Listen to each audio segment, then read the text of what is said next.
If you feel like you're working harder every year but somehow have less money to show for it, I need you to stop scrolling for the next 10 minutes. Because it's probably not your income that's the problem. It's not the economy. It's not bad luck. It's a handful of invisible habits, small, boring, everyday decisions that are quietly draining your wealth before you even notice it's gone. Today, I'm going to break down the exact money habits that keep smart, hardworking people broke for their entire lives, and more importantly, I'm going to show you exactly how to fix each one. Stick around until the end because habit number 7 is the one almost nobody talks about, and it might be the biggest one on this list. Here's the uncomfortable truth. Being poor isn't usually about how much money you make. I've seen people earning 6 figures who are broke every single month, and I've seen people making half of that who are quietly building real wealth. The difference isn't luck, it isn't a secret stock tip, and it isn't some rich uncle. The difference is habits. Financial habits compound the same way interest does. Good ones build wealth slowly and steadily, and bad ones destroy it just as quietly. Let's go through the habits that are keeping millions of people stuck, one by one. The first habit is what I call lifestyle creep. Every time your income goes up, your spending goes up right along with it. You get a raise, and suddenly you deserve a nicer car. You get a bonus, and suddenly you deserve a nicer apartment. The problem is that your bank account never actually grows, because your expenses are always chasing your income like a dog chasing its tail.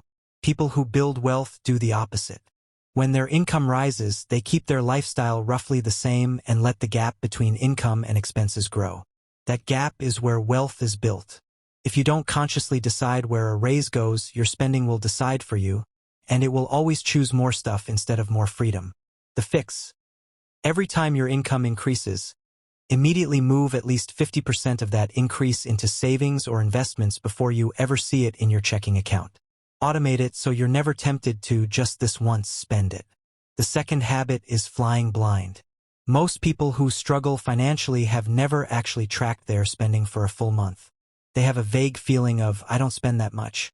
But when you actually add up the subscriptions, the delivery apps, the impulse buys, the coffee runs, it's often twice what they imagined.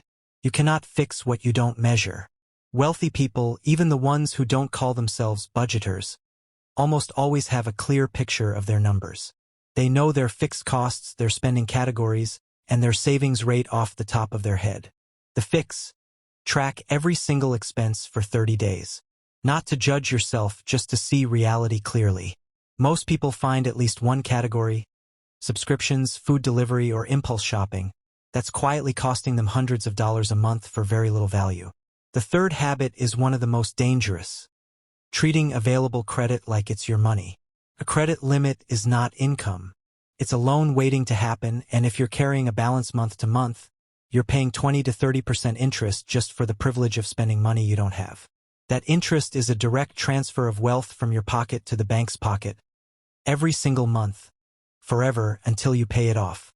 Millions of people are essentially working part of every month just to pay interest on purchases they don't even remember making. The fix: if you're carrying credit card debt, that becomes financial priority number 1, above almost everything else, because no investment reliably beats a guaranteed 20% plus return from paying off high-interest debt.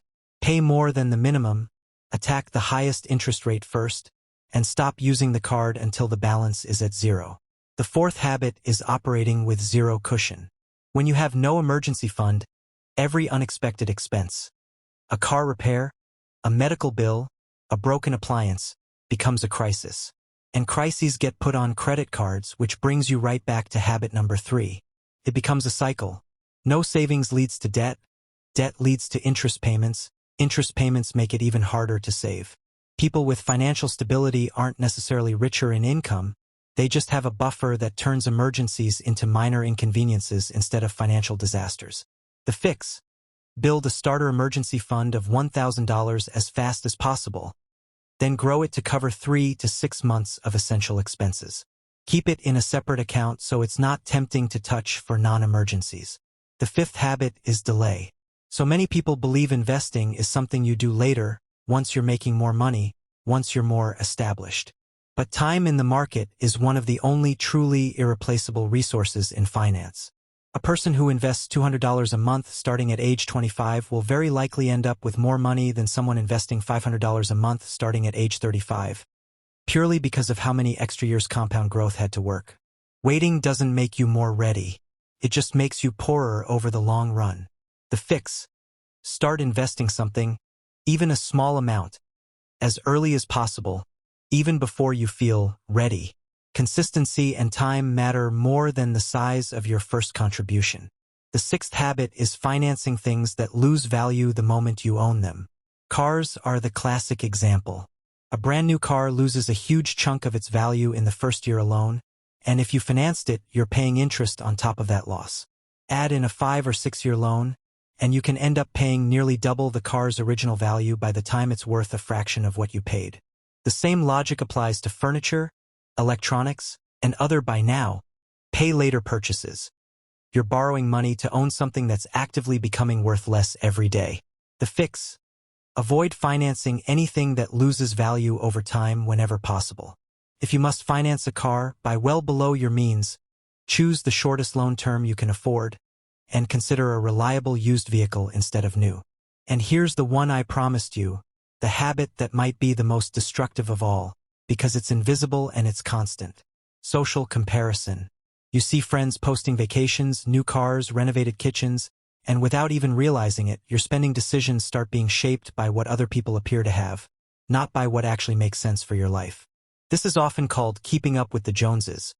But in the social media era, it's not just your neighbors anymore. It's thousands of strangers online, and most of what you're seeing isn't even real financial health. It's often debt, credit, and curated highlight reels.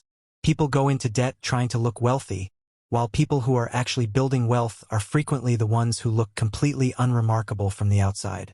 The mismatch between appearing rich and being rich is one of the biggest financial traps of our generation. The fix: get brutally honest about who you're spending to impress. Every time you're about to make a purchase, ask yourself, would I still buy this if no one else would ever see it? If the honest answer is no, that's information worth paying attention to. None of these habits are complicated. None of them require a finance degree or a lucky break. That's actually the frustrating part. The solutions are simple, they're just not easy because they require consistency over years, not a single dramatic decision.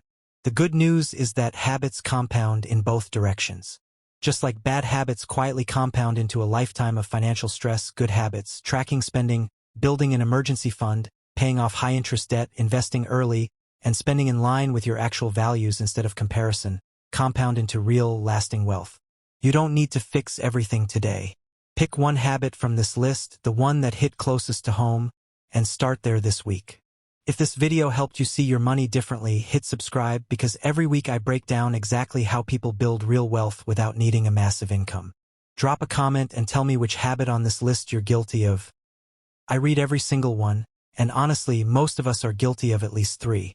See you in the next video.